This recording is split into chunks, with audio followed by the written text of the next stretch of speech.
Kita biasanya sering dengar tentang kunjungan Bapak ke Papua. I just want to know about what makes you come often to Papua. Datang ke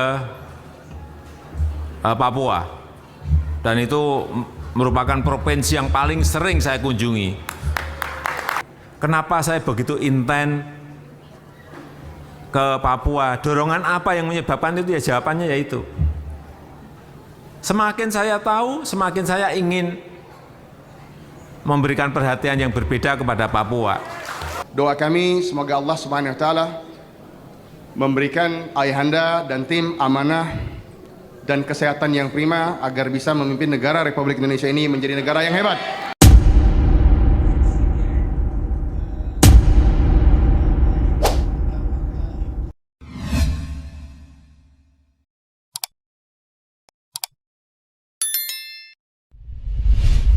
Jadi inilah guys, alasan Bapak Presiden Jokowi sering hadir ke Papua, tepatnya di Indonesia bagian timur guys. Kenapa?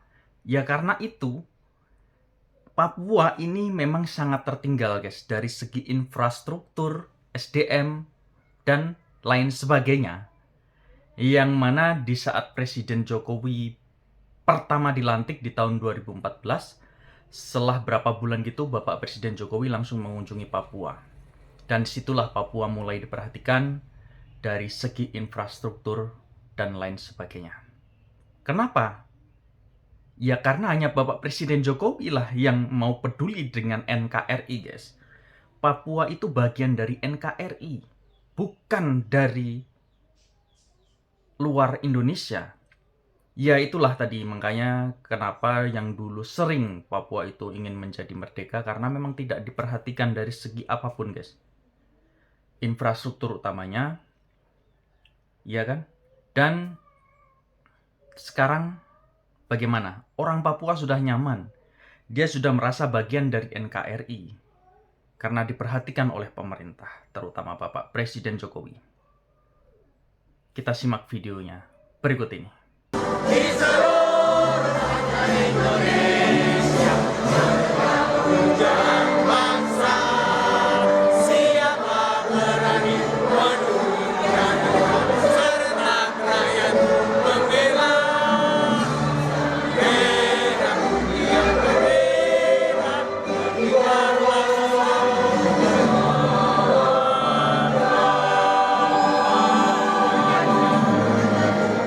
Mr. President, for this time, my name is Franciscus Orlando Pigay, and I'm from Timika City. I'm one of the students who study in Palmerston North. Who's coming from Palmerston North here? Currently studying International Pacific United and majoring international relationship. I got a couple questions for you, but first I just want to say welcome to New Zealand, Kia ora, atau yang kita biasa taunya kalau bahasa Papuanya di tempat saya, amule.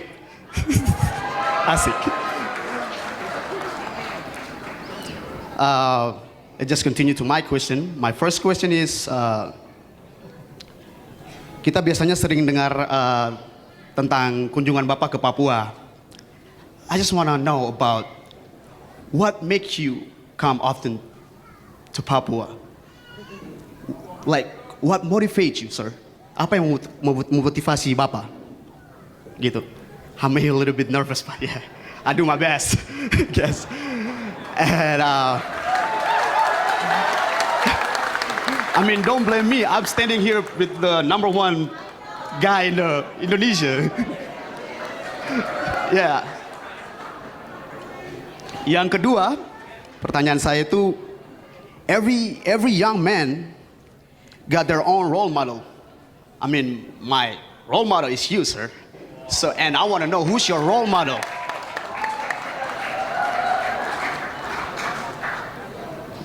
Saya kira itu saja sih pertanyaan saya. Terima kasih banyak Bapak Presiden. Thanks. Ya, saya rasa kita harus hargai mengapa dia berbahasa Inggris untuk menunjukkan bahwa banyak anak-anak Papua tuh yang bisa bahasa Inggrisnya bagus seperti ini. Dan inilah calon-calon pemimpin Papua berikutnya, bahkan pemimpin Indonesia berikutnya. 2014 akhir,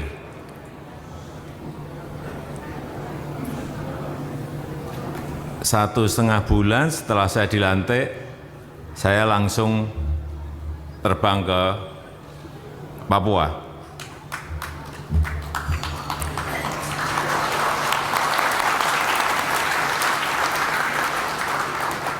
Saya betul-betul ingin melihat secara langsung kondisi baik masyarakat, baik infrastrukturnya, baik fasilitas-fasilitas yang ada di sana dibandingkan dengan wilayah-wilayah lain. Karena dari studi yang dilakukan oleh Bappenas, memang Indonesia bagian timur ini lama di apa istilahnya dilupakan, dianaktirikan,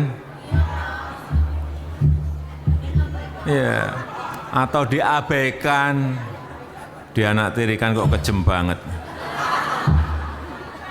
Ya kira-kira itu. Jadi wilayah bagian timur ini kurang kita perhatikan, baik di pembangunan infrastruktur, pembangunan sumber daya manusia semuanya. Dan informasi yang saya terima, data yang saya terima ingin saya lihat lapangannya seperti apa. Dan ternyata betul, tadi salah satunya jalan misalnya dari antar kabupaten saja nggak ada. Kemudian saya saat 6 bulan setelah itu saya pergi ke Papua lagi. Saya sekarang ini sudah 7 kali datang ke Papua, dan itu merupakan provinsi yang paling sering saya kunjungi. Padahal kalau mau terbang dari Jakarta ke Papua itu butuh waktu 6 jam.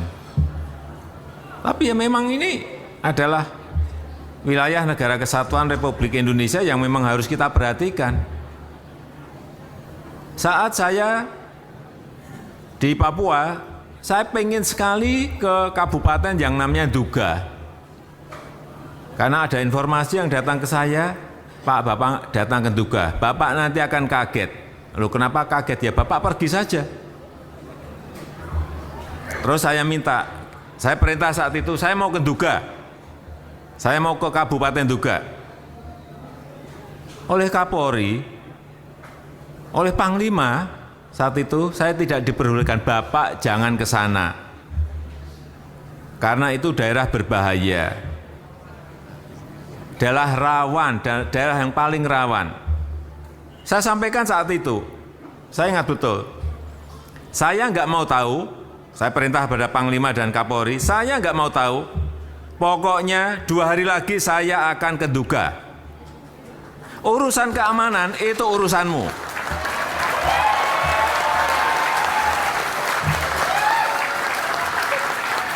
Saya mau terbang ke sana. Betul, saya terbang ke sana naik helikopter karena memang nggak ada jalan daratnya. Saya naik heli. Saya ke Jayapura, dari Jayapura ke Wamena, dari Wamena baru naik heli ke Duga. Saya yakin tadi siapa tadi yang dari Papua tadi? Orlando. Orlando mana tadi? Orlando mana? Pernah ke Duga? Ngaku aja, pernah ke Duga? Ah, belum kan? Belum pernah. Ya karena memang dari Wamena saja mau ke Duga itu butuh waktu 4 hari berjalan di tengah hutan. 4 hari 4 malam. Kalau bilang sudah, saya cek benar. Untungnya bilang belum. Dan saya percaya, setelah saya sampai di Duga, saya ke sana dengan Bu Jokowi.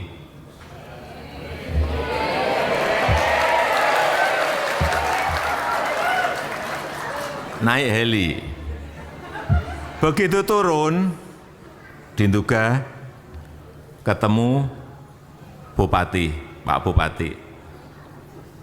Saya melihat itu di kotanya, kok nggak ada orang, satu orang pun. Di tengah hutan ada wilayahnya. Saya tanya ke Bupati, penduduknya di sini ada berapa? Pak Bupati menyampaikan ke saya, Pak Presiden, di sini ada, saya ingat, 129.000. Mana satu aja nggak ada ngomong 129.000. Bener ada, betul Pak. Itu distriknya ada di tengah-tengah hutan Pak. Kalau Bapak mau ngecek silahkan. Pak Bupati ini pintar, pasti saya nggak ngecek gitu. Kira-kira berjalan dari sini ada yang 8 jam, ada yang 12 jam. Ya dia udah nyangka pasti saya nggak akan mungkin jalan. Ya, oke saya percaya. Tapi yang perlu saya sampaikan di sini adalah di Kabupaten Nduga itu aspal 1 meter saja tidak ada. Inilah yang menyebabkan saya sedih sekali. Dan saat itu saya perintahkan agar jalan dari Wamena ke Nduga itu segera dibangun dan dikerjakan. Dan tadi saudara-saudara sudah melihat hasilnya tadi. Untuk membuka isolasi saudara-saudara kita yang ada di sana. Membuka dulu. Sebagian sudah diaspal, sebagian belum. Tapi paling tidak kendaraan bisa lewat. Mobil bisa lewat, trail juga bisa sampai ke sana. Itu. Dan sekarang 4-6 jam lah dari Wamena ke Nduga sudah bisa dilalui. Saya sudah mencoba separuhnya.